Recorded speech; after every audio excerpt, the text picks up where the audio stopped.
And we are live.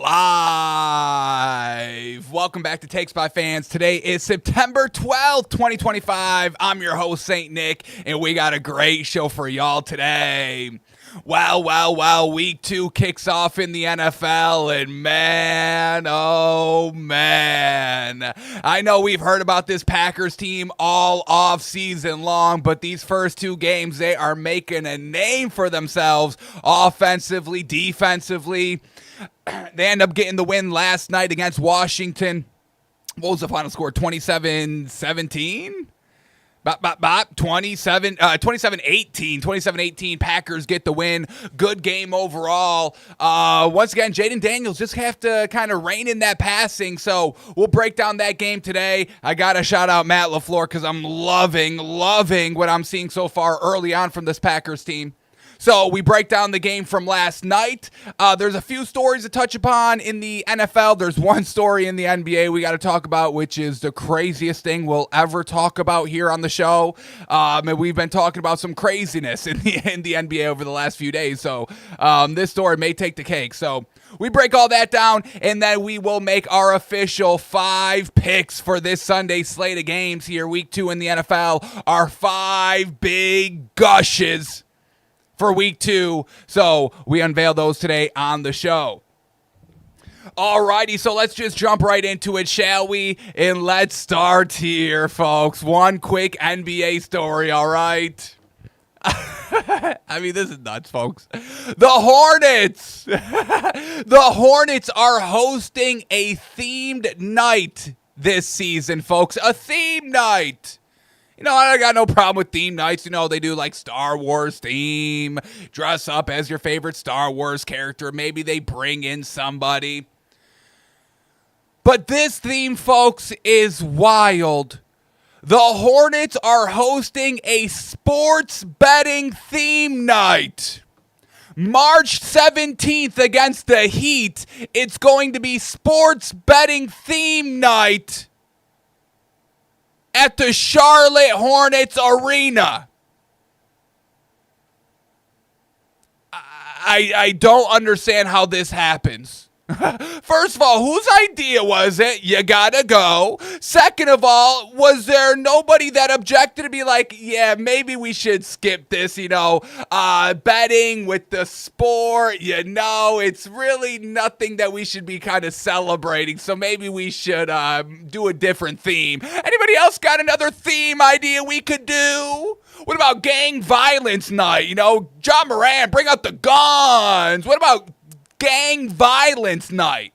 When's that going to happen, Charlotte Hornets? Sports betting theme night. What is even the theme? I don't even know what you're going to be doing. You obviously cannot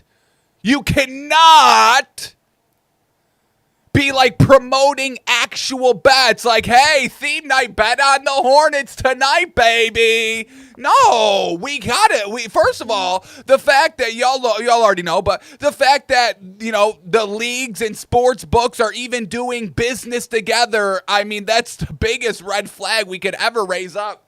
I mean, folks, can I tell you a little something about temptation?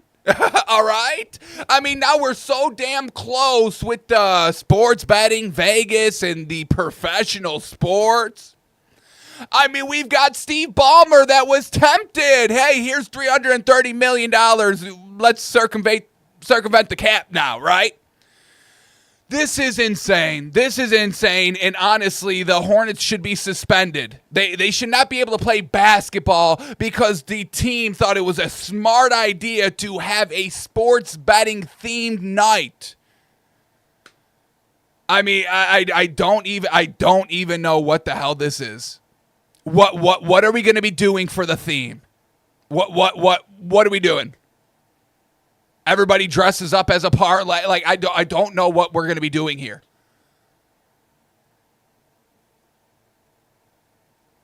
I mean, this should get the entire league shut down. This should shut down the entire NBA. This is not hyperbole, folks. This needs to be talk. This needs to be actionable.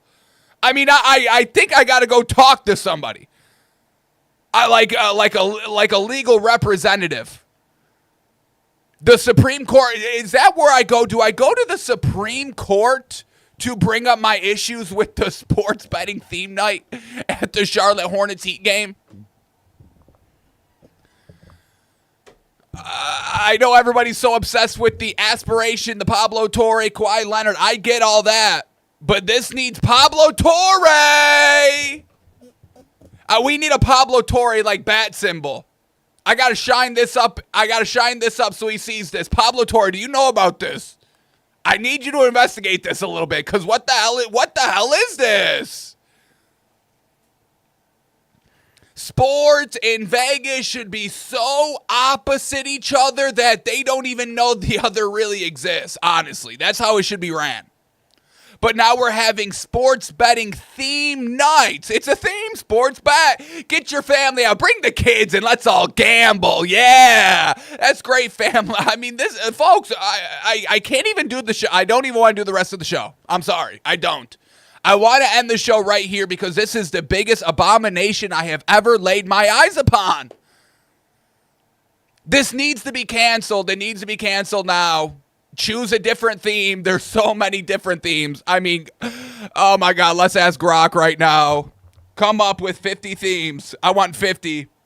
Come up with 50 themed nights a professional basketball team could do. Come up with 50 themed nights a professional basketball team could do. Let's see what Grok does. Let's see. Does Grok come up with sports betting as one of the 50 top ideas? Let's see. Opening night extravaganza, number one. I like that. Why don't we do that? Opening night extravaganza. No sports betting. It's extravagant. It's opening night. Making a big deal. Woo! Kick off the season with fireworks, player introductions in a pregame. Grok. Charlotte Hornets, is it that hard to come up with a theme idea? Move everything back and do an opening night extravaganza. I mean, this is fantastic. Kick off the season with fireworks, player introductions in a pregame concert. Beautiful. Beautiful. Number 2, retro night. There we go. Instead of sports betting theme, retro night. Celebrate the team's history with throwback jerseys, vintage music, and alumni. I mean, folks, Grok's up to something here, folks. Fan appreciation night. That's a great one. Hey, instead of, giving all your money to the sports book when you bet your team and our team sucks so you lose your money, how about you don't worry about betting tonight and we appreciate you. We give a little bit of money back to y'all from what you wasted on betting on our shitty Hornets for the last decade. Military appreciation night, hometown heroes night, 80s night, 90s night, country night, hip-hop night. Well, stay away from the hip-hop night, all right? Because guns going off, you get John Moran excited, and now, we're getting players suspended. So maybe we get off of that. Pride night, Latin Heritage Night, Black History Month celebration, Women's Empowerment Night, Superhero Night, Star Wars Night. I told y'all about the Star Wars Night. That's literally the easiest night you could do. Man! Harry Potter night, sci-fi night, Halloween night, winter holiday night, Mardi Gras night, St. Patrick's night, Valentine's night, beach night, celebrate with tropical vibe with Hawaiian shirts, beach music, and a sand castle contest. I mean, Grok is cooking with these, folks. You bring in some sand, you put it on the floor. I mean, you have the kids go crazy. Jersey night, youth sports night, family night, I like this one. Mascot mania night. Feature guest mascots from other teams with mascot competitions and skits. That's good. We just saw, I don't know if y'all watch a lot of WNBA, but they had a pretty good kind of like halftime performance with Ellie the Elephant. dressing up as Mary J. Blige and doing like a little concert. It was kind of hilarious. That's kind of what I see as Mascot Mania night, bringing Ellie the Elephant dressed as Mary J. Blige. That will get the crowd pumped up. Throwback Rivalry night, City Pride night, All right, Grok's going off the rails now. Sustainability night. Promote eco-friendly practices with recycling drives and reusable giveaways.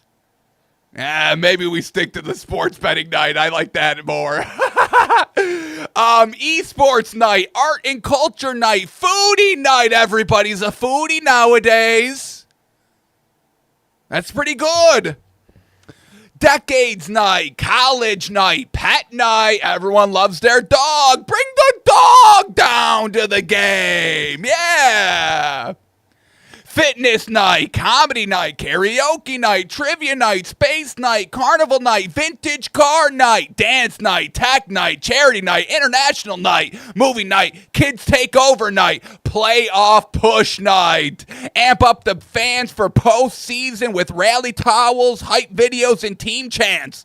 Well, unfortunately, we know the Hornets will never be anywhere close to the playoffs, so we got to come up with a new one to replace playoff push night. I mean, this is fantastic. I mean, so many different options besides sports betting theme night. An abomination. So please, Hornets, you gotta change. You gotta change, and we just gave you 50 other solutions. It's not that hard. Sports betting theme night. I mean, how insane is that, folks? How insane. Alrighty, that's all the story. That's the only basketball story we needed to touch upon. Hornets get it figured out. But now let's talk about the game last night, because week 2 kicked off in the NFL, and it was good. It was a good one. Packers, Washington. Packers get the dub 27-18. And the biggest takeaway, I think, from last night, the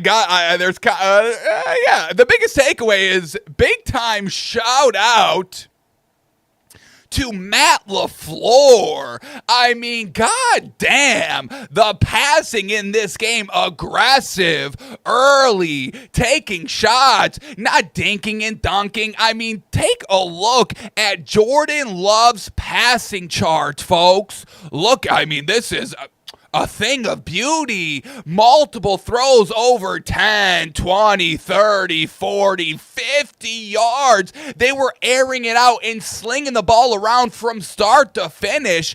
And it was kind of just a breath of fresh air, because, the last 5 years, I would say, the NFL has been trying to make it more of a passing league. They've said it. They're trying to go the highlight route, the NBA route, where big plays, we need big, more explosive plays. That's, kind of what the NFL's kind of been preaching and tailoring the rules towards, but we have not really seen that happen. We have not seen an increase in passing yards over the last 5 years. But Jordan Love and the Green Bay Packers may finally turn it all around.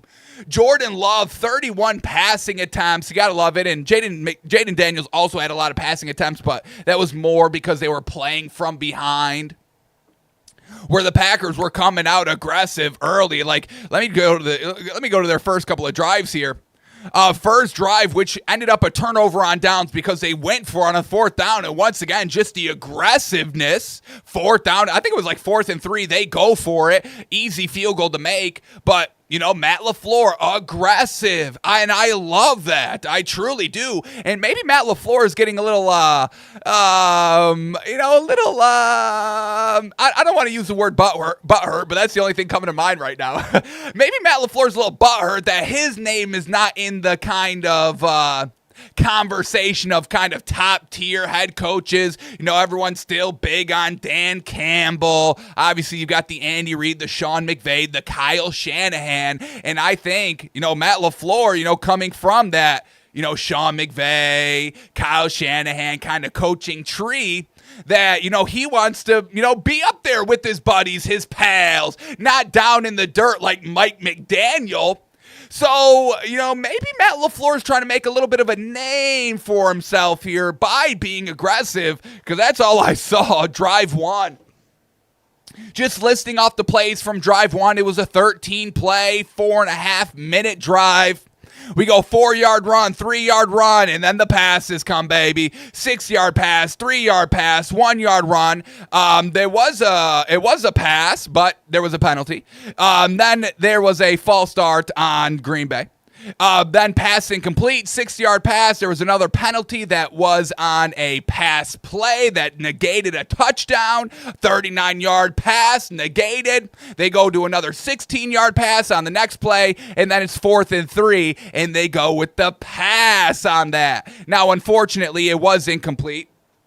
Not one of the better plays ran by the Packers there on that 4th and 3, but they were able to kind of, get it figured out from there. Their next drive is a touchdown.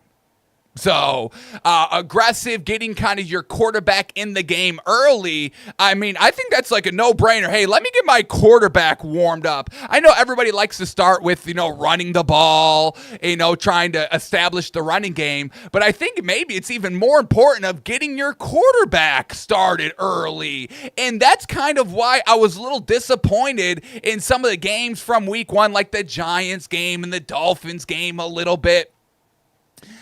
They weren't getting kind of their quarterbacks warmed up early, in my opinion, and we saw it kind of hurt them for the rest of the game, putting up 6 points, 7, 8 points with the Dolphins and looking very, very trash, and everybody, kind of going at, I mean, man, I feel a little bad for Tua, honestly, because everyone's just going so heavy at him.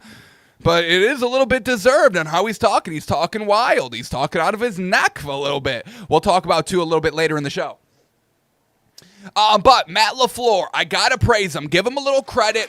Being aggressive and trying to make a little bit of a name for himself. And rightfully so. It's not like he's, pushing the name. It's not like, he's being Josh Allen where he's like pushing himself on all the awards. Oh, I'm the greatest. Blah, blah, blah. No. No. He's earned this, and he's going out and showing, hey, maybe you throw a little credit my way a little bit, right? And we also did see today that the Packers are now the second favorites, I believe, to win the Super Bowls. I think it's like Bills and Packers 1 and 2. Eagles kind of round out the top 3 or 4.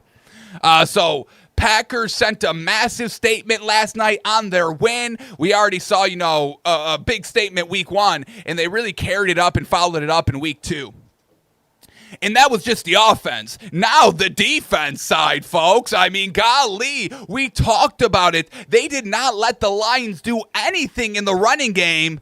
And they did the same exact thing to Washington. Kept everybody under wraps. We had Krosky Merritt, good old Billy. 4 rushes for 17 yards. Okay, a little under wraps. Jaden Daniels, 7 rushes for 17 yards. Under wraps. And then we have Austin Ekeler. And man, oh man, shout out, folks. Give it up for Austin Ekeler. Big time unfortunate. Believes that he tore his Achilles, I believe. Achilles, ACL, one of the two. Not good. And I feel real bad because I'm always a fan of Austin Ekeler. I don't like how everyone was kind of throwing him in the trash last year. But there was a lot of hype and buzz about Austin Ekeler this season, kind of from the national media, kind of saying that he's going to, revitalize his entire career this season. And I was hoping to see it, and it got cut short. Big time unfortunate. So, shout out, prayers, rest up, Austin Ekeler. Hopefully this isn't the end of you. We got to see you come back. Nick Chubb, always able to come back. J.K. Dobbins, always able to come back. So don't let them tell you can't. And don't take low ball money when you do come back, okay? I'm always by your side, Austin. So, and I think he gets injured like real late, like 4th quarter, just, damn, man. So Austin Ekeler, 8 rushes, but also still locked up, only 17 yards. Big time shout out by that Packers run stop. That Packers pass rush. Even the kind of the defensive backs, which I thought was kind of the the weakest link in this entire Packers team, but they've been able to kind of keep everybody under wraps. They're not letting Jared Goff and the Lions, pass wild over you. They're not letting Washington pass wild over you. Now, I don't want to say this, but I do just want to, keep everything in true perspective, and I'm not trying to knock or take anything away from the Packers here, but I do just want to take a quick look at the Packers schedule, their remaining schedule, because if we want to play a little devil's advocate, which I'm not saying I agree with, I'm just saying if we take an opposite perspective, we can potentially see that the Lions are just not as good of a team as they were last year, which we know they aren't, losing all their pieces. So maybe the Packers win against the Lions isn't as big as everybody's making it out to be. Once again, I'm just playing devil's advocate here. Stay with me, folks. Same thing with Washington. Yes, they beat the Giants week 1, but the Giants, they could be one of the worst teams in the league. So the fact that you may struggle a little bit with them offensively, not looking as sharp, you come out week 2 against, a good team and once again get kind of shut down offensively. Your defense, Jordan Love threw about 300 yards on your head top. Not great, Dan Quinn, right? Defense-minded head coach, blah, blah, blah. And one thing we know about Dan Quinn, his defense gets worse every year. We've seen it. Unfortunate. So maybe these two teams Green Bay has beaten so far aren't the cream of the crop teams or even really anything mid-pack. So let's quickly see Green Bay's schedule to see where the next big time true test is going to be for this team. Because like we said, everybody's eating up this Packers team. Vegas, the national media, we just told you they're second favorites now to win the entire Super Bowl. So the Packers' remaining schedule, they've got Cleveland next week. That's nothing. Then they got the Cowboys. That's nothing. Then they go on the bye. Cincinnati, but that might be a solid test, depending on the Bengals' defense and all that. But you're going toe to toe with Joe Burrow, who should be warmed up. This is week 6, so the Bengals should be fine, warmed up to speed here. So I'm really going to call the Bengals as potentially their first big opponent. Let's keep going to find a true solidify, because I know y'all aren't sold on the Bengals. Y'all were yelling at me because I put them number 8 in my power rankings. And I just want to, can I toot my power rankings real quick, folks? Can I toot it? Toot it up. Here we go. Let me just find my Instagram real quick. It was on Instagram.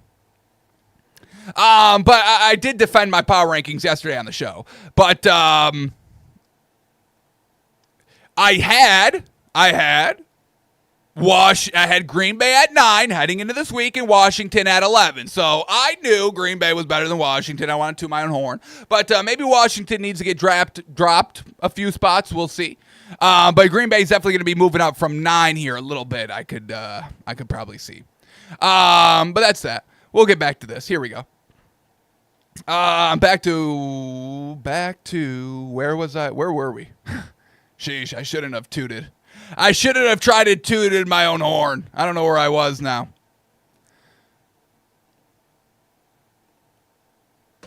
Where was I? I just lost my entire train of thought. That's insane.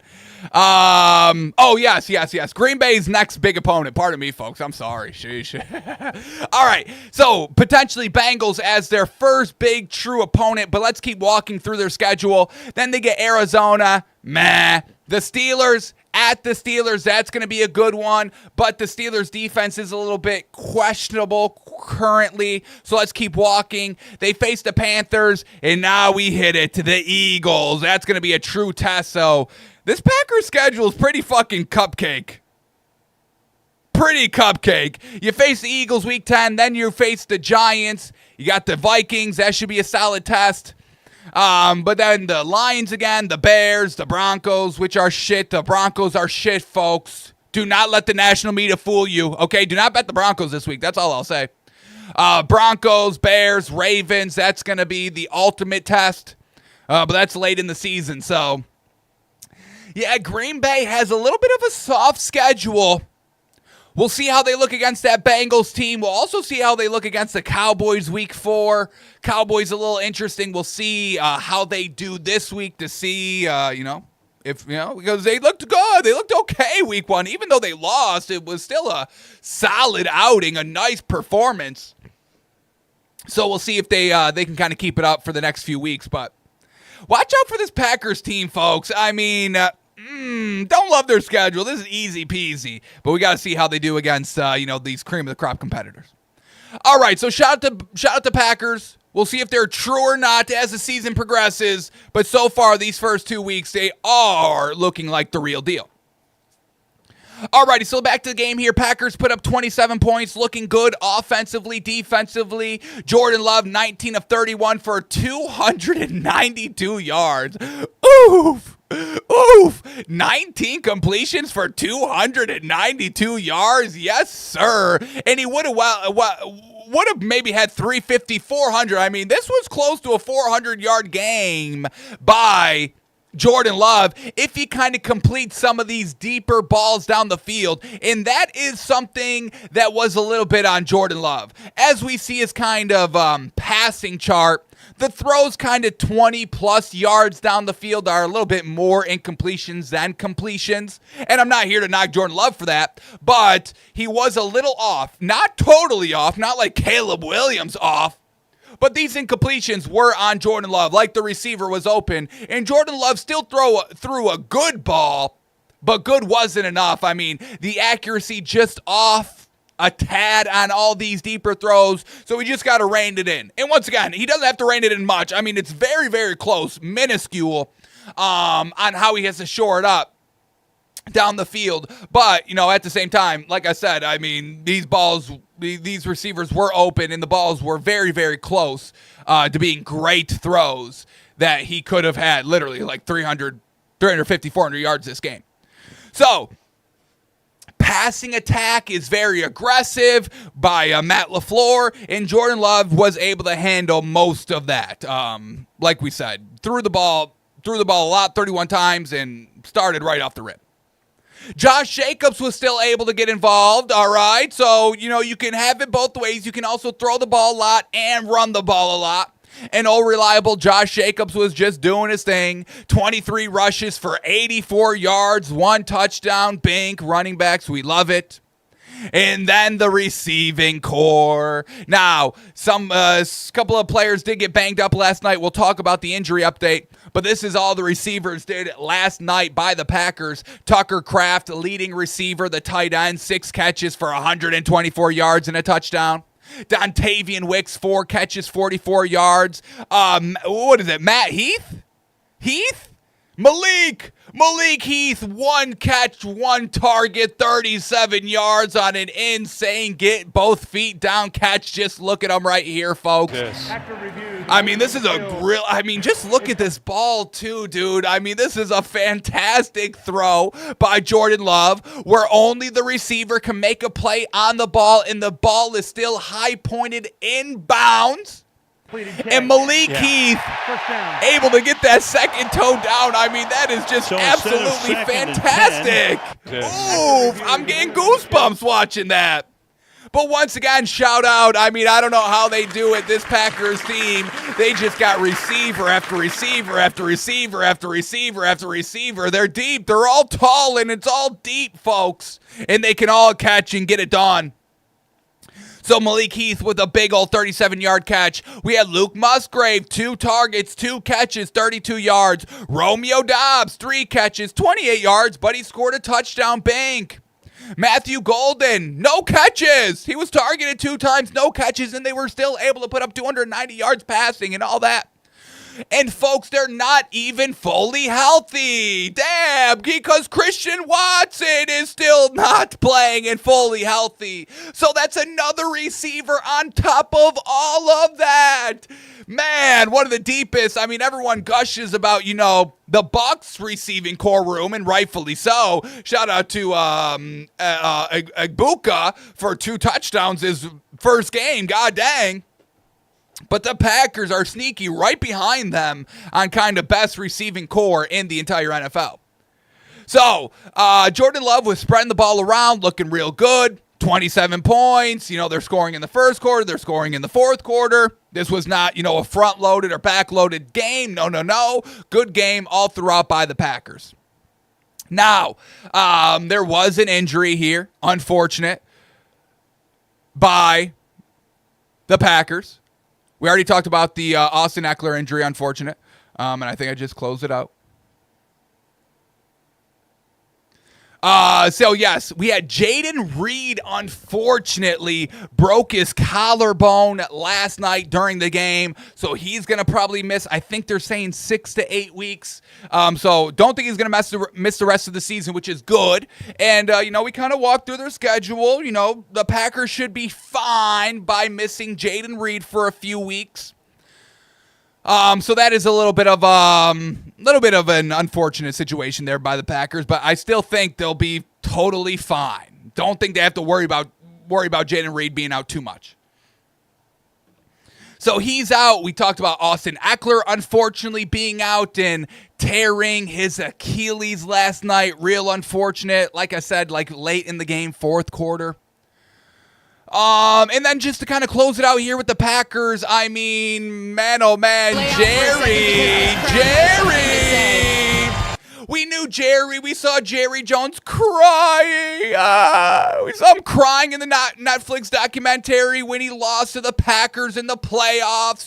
When the Cowboys, one of the best teams they've had in a while, the biggest buzz they had in a while, had a home game against the Packers in the playoffs. I think it was game 1. Wild card round, and the Packers blow the doors off of them. And then Jerry Jones cries, and he says, I'll never get over this moment. And then he trades his best player to the Packers, and now the Packers are saying, thank you, Jerry, thank you. Play out for a second because listen to this. Something to say. Thank you, Jerry. Thank you, Jerry. After the game, you got all the cheeseheads saying, thank you, Jerry, the smart businessman billionaire. Once again, another billionaire getting swindled, folks. Steve Ballmer, Jerry Jones. Maybe you guys are just too old now. Business and capitalism is a young man's game. All these scandals, all this crypto scam, all right? Maybe these old minds just can't keep up anymore. You're going out sad. Billionaires getting scammed? I'm getting the ick. I'm getting the ick on these billionaires. I thought y'all were smart. You're getting swindled by some low-level scammers? Ooh, couldn't be me. So I know Jerry Jones was probably losing sleep last night listening to all the chants. Micah Parsons, and he's playing good, but it's not like he's having this drastic impact where he's single-handedly winning the games. He's still doing good. This is not a knock on Micah Parsons. Trust me, folks, truly not. But they're acting like, he got 7-8 sacks, No, I think he had one. I think he had 1 sack. How many sacks do you have? He had a lot of pressures. Micah Parsons, what do you have? 2 tackles for 2 total tackles. He did not have any sacks? He got half a sack. Okay, they credit him with half a sack. But that's what I'm saying. I mean, this team is just so damn complete. Coach, quarterback, receiving, running back, defense, obviously stopped the run, rushed the pass. I mean, truly a great overall team. And I hate to keep bringing it up, but does that beg the question where maybe no team should have an owner? You know what I mean? Are these owners that are susceptible of getting swindled? Maybe everybody should be ran by a committee?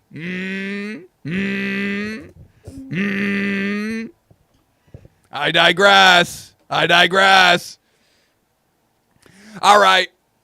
What else do we got here? They're hyping up Micah Parsons, saying thank you, Jerry. And now here it is officially. The Packers are now plus 600 to win the Super Bowl, the second best odds in the NFL. And like I said, I think it's the Bills? I think they put the Bills at number 1. Let me just double check this. Because that's just so funny, dude. The Bills had to, have a complete collapse by the other team on the road for them to win the game, and their Super Bowl favorites number 1. I mean, the suck continues, folks. The suck continues on this team. It's crazy.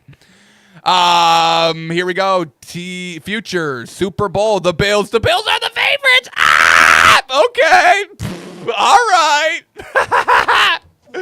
I digress. Y'all know. So very, very great game by the Packers. And now let's talk about Washington, the flip side. Folks, do I have to bring up people's power rankings? And do I have to bring up people's quarterback power rankings? Let me just see them quickly. Quarterback power rankings. This was September 9th. Josh Allen 1, Lamar 2, Herbert 3, Aaron Rodgers 4. Ooh, this is an interesting one.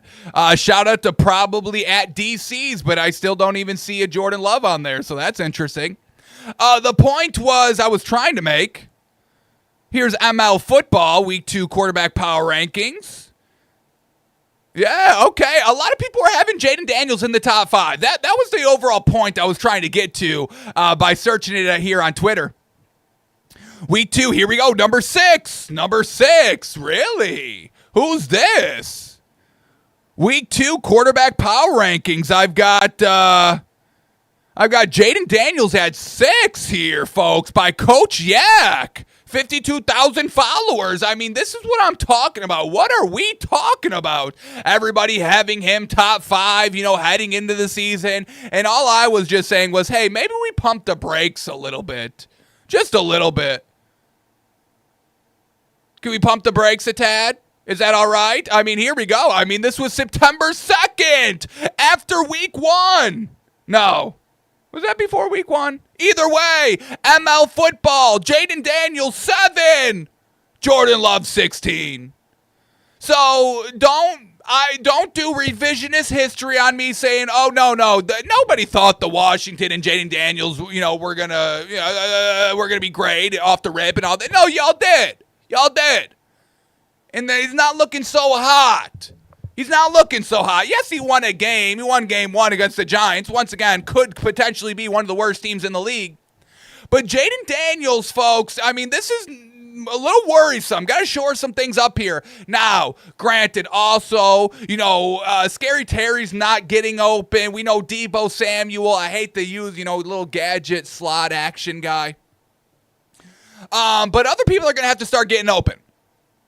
Cliff Kingsbury, I told you, that was a little bit of on my concern as well. Cliff Kingsbury, is he a smart mind or do people figure him out?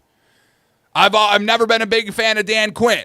So everybody that was gushing about this Washington team, easy second favorites to win the division, they're going to maybe even win the division. Let's pump the brakes here. Jaden Daniels, 24 of 42 for only 200 yards. 57% completion percentage, which is atrocious. Make me want to vomit.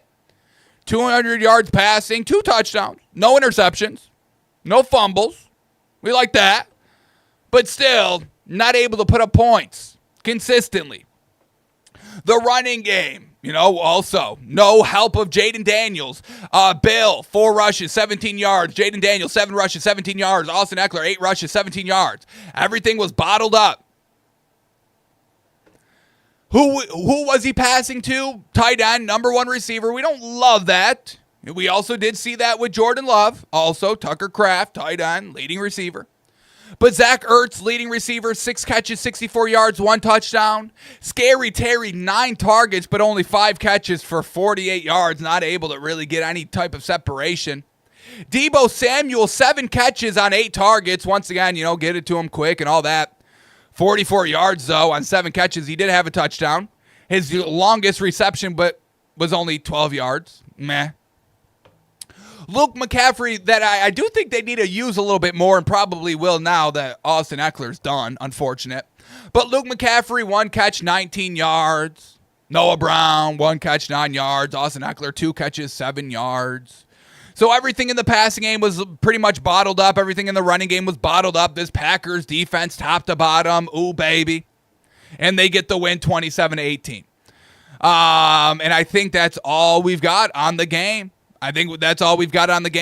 Once again, the Jordan Love pass chart is making me gush. Shout out to Matt LaFleur for the aggressive passing game style, game attack, game plan. And Washington may not be as great as people were thinking. Who could have told you all that before the season started? I don't know. Who would have said that? All right. So that was good game. Love what we're getting so far, NFL-wise, football-wise, competition-wise, game-wise. So far, really no complaints from my end. Alrighty, now before we tell you my top 5 picks for the rest of the week, let's talk about some stories here in the NFL. Not too many, so we can go through them quick. The first one, I know y'all have been hearing about it. The Cleveland Browns, Grant Delpit was asked, how hard is it to bring Derrick Henry down? And Grant Delpit said, not hard. And now this has been making the rounds everywhere, social media, main media-wise. Grant Delpit, you never want to add bulletin board material or just fuel. We've heard from Derrick Henry. He said, yeah, I heard it. I also thought I heard something their head coach said, too. I thought I heard them say something about me. And everyone's like, how could you do that? Just giving Derrick Henry and the Ravens more motivation, and rightfully so. But then the Cleveland Browns have their own kind of rebuttal. They have a highlight of Grant Delpit. Oof, big shoulder shot to Derrick Henry to knock him down. Now, a little bit of a high-low thing here going on. You had somebody kind of going at the feet. But Grant Delpit, big shot on Derrick Henry. So this is going to be a great game to watch. Division rivalry, players jawing back and forth before the game. A little rightfully so by Grant Delpit. Grant Delpit's like, hey, I know Derrick Henry's a monster, but I hit, baby. I laid the boom, all right? The boom. So this is going to be a great one. You got Derrick Henry coming off of a game where, in his words, said he lost the game for the team. Now the other team that they're facing this week is barking, John, hey, I'm going to knock your ass over. So Derrick Henry, you going to put up or you going to shut up? And if I know the king, and I know the king very, very well, I think he's got a couple of stiff arms coming this week, folks. So watch out for the Ravens and maybe bet Derrick Henry's over. Do we do that? I mean, this is a must-prove-it game for Derrick Henry. Everyone's coming at you. They say you're old. Oh, he's not that big anymore. Oh, he's fumbling. Oh, we found his kryptonite maybe a little bit. They're all on you. They're all on you now, Derrick. So what are you going to do about it? Where the heck's this game at? Let me bet. Where the hell is this game? Ravens, Browns. There it is. Golly. Scrolled past it 5 times. Rushing props. Rushing props. What do they got me at? 100. 100, I take it. 100 yards for Derrick Henry at plus 106, I take it. Go get it done, Derrick. King.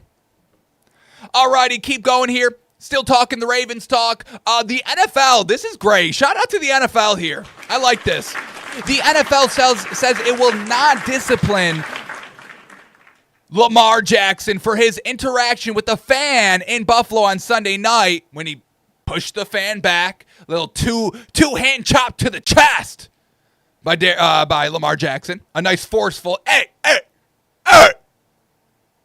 Get out of here. But the league says, quote, the matter has been addressed by the club and there is no further action from the league. Absolutely love that. I mean, the league knew that, Lamar Jackson was a little bit in his right to push back a little bit. Not great optically for the league, but nobody made a real big stink out of it on social media, so that was good. And Lamar Jackson, I think at the press conference earlier yesterday, was kind of saying, yeah, I shouldn't have done it, and, the team is, disciplining me internally for that. So, I doubt we ever hear from the Ravens about it, but Ravens said, hey, we'll take care of it, Roger. You don't got to make a big example out of it, which I think is the right instance. It didn't get too crazy. It was a little bit of a shove. The fan hit first, so I agree with the overall ruling here by the NFL, and I kind of applaud it. And I also have to applaud the refs a little bit. By what I saw in week 1, I liked the no flag calls. You know, we all watch a game and we all see a play. We're like, ooh, that's a little questionable, maybe 50-50 bang, bang. And in the back of our mind, we're all thinking, oh, they're going to throw the flag. Whether it is or not a penalty, it was bang, bang, it was close. We know the flag's coming out. And so far, every one of those situations I kind of found myself in watching week 1, they didn't throw a lot of flags on those plays. So refs kind of tightening things up. I like it. The league tightening things up. I like it. Because I would say maybe 5, 6, 7 years ago, this is a suspension. At least a game for Lamar Jackson. So, shout out the league. Shout out the league. I've liked everything I've seen so far, ref-wise and disciplinary-wise so far. So that, I shout out the league. All right, and then the final story to talk about, maybe the ugliest thing. What the fuck? The Dolphins held a players-only meeting on Tuesday, the team's day off. Yeah, I'm sure that's all what they wanted to do. The players' day off, and they have to go in for a player meeting. You don't do a players meeting week 1. Whenever there's a players meeting, it's never good. Players meeting, coach firing early on in the season is lost. We see it all the time. It's undefeatable. Not even Aaron Rodgers was able to kind of overcome the early coach firing curse last season. He was close, but still couldn't get it done. And now we've got it with the Dolphins. And like I said a little earlier in the show, I do not like this talkative Tua. And I hate to say it, I really do. This is not coming, y'all know me, folks. Context is everything. This is coming from a place of love. I've always been on the Tua train. This has nothing to do about him personally. This is all just about the football, the field, and all that. So settle down, folks. But we hear Tua talking out more. Very defensively talking out more. Now, that could be of a couple of things. First, it could be the money that we gave him. Money changes people, and now Tua's barking and acting crazy. I don't like what he's saying here. The other is that, he's just talking, maybe he doesn't care anymore. He doesn't give a damn anymore. He already got paid, so now he's just talking to talk. The third one, which I really, really, really, really hope not, is that maybe the hits are catching up. It happens quick, and it's unfortunate. That is the nature of the beast. Concussions and, the things that come with it, CTE, unfortunately. But we saw, affect Antonio Brown, and it comes quick, and we hear it, we see it. And I hate to say that maybe I'm hearing a little bit. I don't like how Tua is talking. Like he is blame free on everything. Don't like that. You're the quarterback. You gotta have a little. You have to be a different breed to handle the quarterback position. It's just what it is. Mentally, physically, you have to be a different breed. And so far, I don't know if Tua's that different breed. We're going to see this week how he responds. He had a player meeting. He defended himself. You have a chance to correct it. You have a chance to correct it. Once again, I don't know why everybody attacks me and everybody is like, y'all have the chance to be good. Go ahead and do it. Why are you getting mad at me because you weren't good? I never got that. You have a chance to be good. Go and do it. You can do it. You can change it, Tua. So please, I'm begging you, go and change it. Because I can't take another season like this. I'm about to go hop on the Chargers train, folks. I'm gushing over Justin Herbert. Damn. So, do or die, must-win game here for the Dolphins, because if they lose, it's going to get even uglier than what it was this week. So, oh, man. You know, you wait 8 months for football to come, in 1 week, they just pull the rug out from under you, folks. Not good. So, we'll see if the players-only meeting works. And newsflash, it's not. Newsflash, everything got leaked. If you're going to have a players-only meeting, then everybody better shut their fucking mouths after. I don't want anybody saying anything. Yeah, we had a players-only meeting. And that's another thing. Why, when all these players' meetings happen, why does nobody at the end of it be like, hey, I don't want to hear a shit. I do not want to hear anybody opening their fucking mouths about this meeting. You understand? Because is nobody taking charge in the players-only meetings? You should not be talking about the meeting. That's why it's players only. Not players only and then open it up for the world after. No. So nobody got that message because people said, well, we had it to make sure we were all on the same page. Okay, well, yeah, you had literally the entire offseason to get on the same page. So the fact that we have to have a meeting about this, not good. Not good. So that's where we're at with the Dolphins. They've got the Patriots. They're at home this week. This is a winnable, workable, turn the season around game. And we'll see if they're all mature enough. Hey, Dolphins, anybody mature in that locker room? Tyreek, you mature? Waddle, you mature? Tua, you mature? Mike McDaniels, you mature? Devon Achane, I appreciate that hustle I got out of you week 1. I know you're mature enough. So who's mature over there? Huh? Minka Fitzpatrick, are you mature? Jordan Phillips, you mature? Chop Robinson, that whole entire front, I mean, that was atrocious. Y'all mature over there? Is anybody going to do their job? Anybody? Because you're getting paid. You're actually getting paid. You know, you're not just doing this for no reason. You're actually getting paid for this. So how about we show some accountability, some mature ability, some workability, and go out there and do our fucking jobs. Yes, Dolphins? Because I know y'all aren't these sorry-ass pussy bitches. I know y'all aren't. But that's what I saw from game 1. So if you're some sorry-ass pussy bitches, that's fine. Just tell us. We'll see this week. Who's got the balls in that Dolphins locker room? We'll see this week. Go get it done. Flows and Hoke. All right.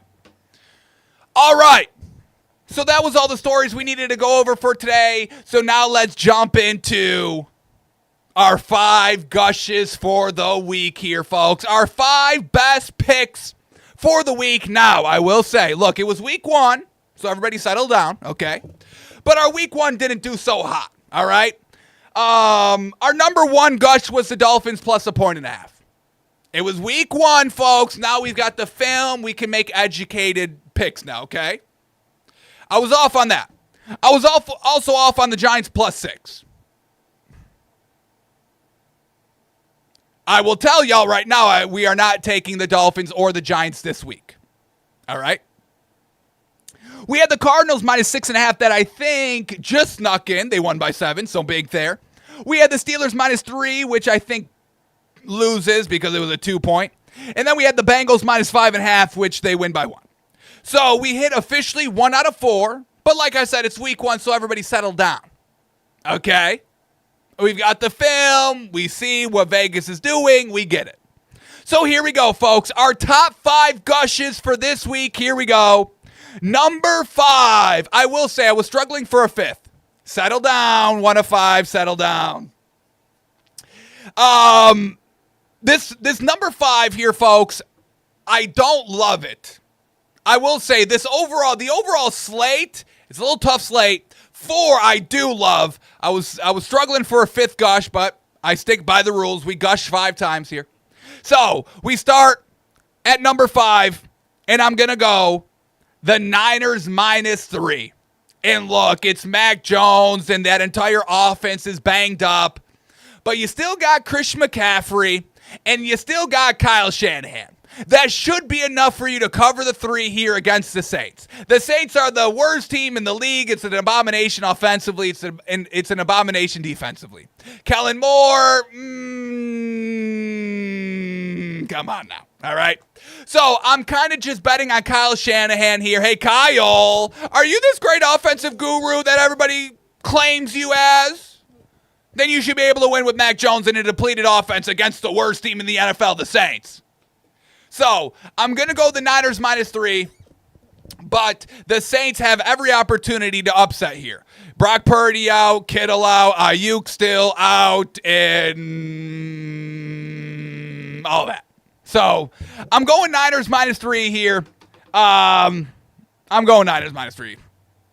All right, number 4 here. My 4th best gush of the week. I think it's mispriced. I mean, y'all can keep gushing about trash quarterbacks. That's fine. Not me. My 4th gush of the week is the Indianapolis Colts +1.5. Look, Bo Nix cannot play. This Broncos defense, fine, okay, whatever. But other than that, they went toe-to-toe with the Titans and should have lost that game.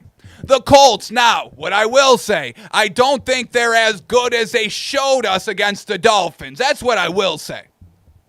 I don't think we're going to get Daniel Jones out here and slinging the ball for another 35 points, scoring every single drive performance. I don't think we're going to get that. But I do think Daniel Jones is better than Bo Nix. Colts back at home. That defense showed a little something, nothing crazy. I still like this Broncos defense, okay? It's still solid. But at the end of the day, it's Colts at home, and I get the better quarterback. Give me the Colts. People are going to learn. Bo Nix is not him. He was exposed last season. Everybody still ate him up. Everybody was eating up Jaden Daniels heading into the season. How did he look last night? So give me the Colts. Daniel Jones finally has an offensive line that can protect them and a smart offensive mind. Not that dummy Brian Dable holding them back. Shout out Shane Steichen. Colts +1.5. Alrighty, our number 3 gush is Cardinals -6.5. I hate that I have to bet on Kyler Murray and the Cardinals, but they're going against the Panthers. Bryce Young, dude, it's unfortunate. We talk all the time about not clicking. It doesn't click for the quarterbacks, and Bryce Young is one of those quarterbacks it just doesn't click with. Last season, he gets benched, and he does better after the benching. But it seems like he put in no work this entire offseason, and that I can see from a player like Bryce Young. While I did it during the season, I don't need to keep it up during the offseason. You do. Unfortunately, you do. This is not a 5-month out of the year job to be a quarterback in the NFL. It's not. If you want to be good and you want to be winning games, it's a 365 job. And that's something that I know Bryce Young does not do. We saw it week 1. That entire team is abysmal. And if worse comes to worse comes here for the Cardinals, the defense will take care of the Panthers. Give me the Cardinals -6.5. We're betting Kyler Murray back-to-back weeks. Never thought I'd say that, but they're facing shit teams, so we rely on the little man. Cardinals -6.5. Alrighty, my number 2 gush is the Steelers -3. What more do you need to see? What else do you need to see? Aaron Rodgers just slung the ball on the road for 35 points. You need to see more? Okay, I know, I get it. I know, Aaron Rodgers can't play. Bo Nix is better. Jaden Daniels is better. I get it. Stop it with this Seahawks team. The defense, they're not good. They're not good. They seem like they're good. They're not good. Sam Darnold, game on the line, elbows his lineman, fumbles the ball, loses the game. This Steelers defense didn't look great game 1. They're fine. They're still a good team. They're at home. TJ Watt will wreak havoc against Sam Darnold. Give me the Steelers -3. I mean, golly, folks. Golly. This is one of the best gushes of the entire slate. All right, and my number 1 here, folks, my best bet of the entire week, even better than Steelers -3, is Rams -5.5 against the Titans. I mean, just look at the coaches. That's all you need to know. The Titans coach doesn't know what a catch is, while on the other hand, we got a Super Bowl winning head coach, one of the sharpest minds in the game. That's all I need to see. Well, let's see the quarterback now. I get one, Cam Ward. Solid out in game one, or I can go proven top 5 quarterback in the league, Super Bowl champion Matthew Stafford. All right, let's look a little bit deeper, right? The receiving core. I can go a receiving core with the Titans that's a little older, and they drop everything that's thrown to them. Or I can go with maybe the best 1-2 combo in the game, Puka Nacua and Devontae Adams, that were catching everything thrown to them week 1. Or we can just go defense. Should we just look at the defense? This Rams defense that held that CJ Stroud-led team to only 9 points and made the best textbook punch-out tackle, punch-out fumble to win the game? They've got it in all phases, folks. Coach, offense, defense, special teams. This Titans team, they're not ready to compete quite yet, and they're not ready to compete with one of the top teams in the NFL. I had the Rams at number 5. 5th best team in the league here, folks, and I stick by that. So, give me the Rams -5.5 on the road against the Titans.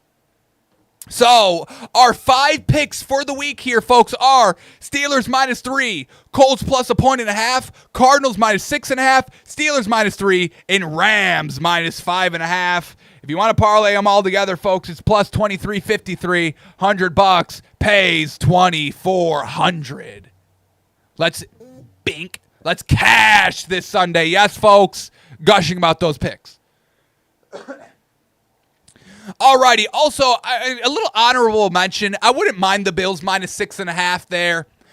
Staying away from the Giants and Cowboys. Once again, Cowboys, I know they looked good game 1, but no Jalen Carter to kind of put pressure on the line, and the Giants kind of defensive front didn't do good game 1. I'm still holding out hope that they do find it and get it figured out there. A lot of names, a lot of talent on that defensive front for the Giants. They didn't show it last week, but if it shows up this week, the plus 4.5 is going to hit. We got to see it first, though. So I stay away from Giants, Cowboys. Jags, Bengals, I see this as like a 3-point game. I think the Jaguars offense is able to hang around and kind of score on the Bengals defense, so I'm staying away from that game. Lions should get the dub. Lions -6.5 should be fine to take. Dolphins, Patriots. I obviously we can't bet anything with the Dolphins there. Eagles, Chiefs. I want to bet the Eagles, but that Eagles secondary kind of on the left side was getting gouged all game long against the Cowboys, and we'll see if the Chiefs kind of take advantage of that. Falcons, Vikings, I think is another kind of close 3-point game, so they got the hook on us. We're not going to play it. And then we got 2 Monday night games that we aren't going to play, but man, oh man, we are taking the Chargers -3. Maybe Chargers -3.5, maybe one of the best bets of the entire week, honestly. Alrighty, so that is going to do it for us today, folks. I appreciate y'all tuning in, listening. We'll be back tomorrow to shore up everything one day before the NFL Sunday kicks off. We'll come at you with our favorite kind of prop bets for the weekend. We'll see if there's anything a little bit later today. And, yeah, that does it for today. So I appreciate y'all. We're back tomorrow. And we got a little college on today. We got a little college ball on. I feel like this Colorado plus 4.5 is a trap. I feel. I'm really not gushing over anything. We got some solid games on today in college, but nothing that I endorse and probably nothing I'm going to play. Colorado plus 4.5. I think that's crazy. I think it's crazy.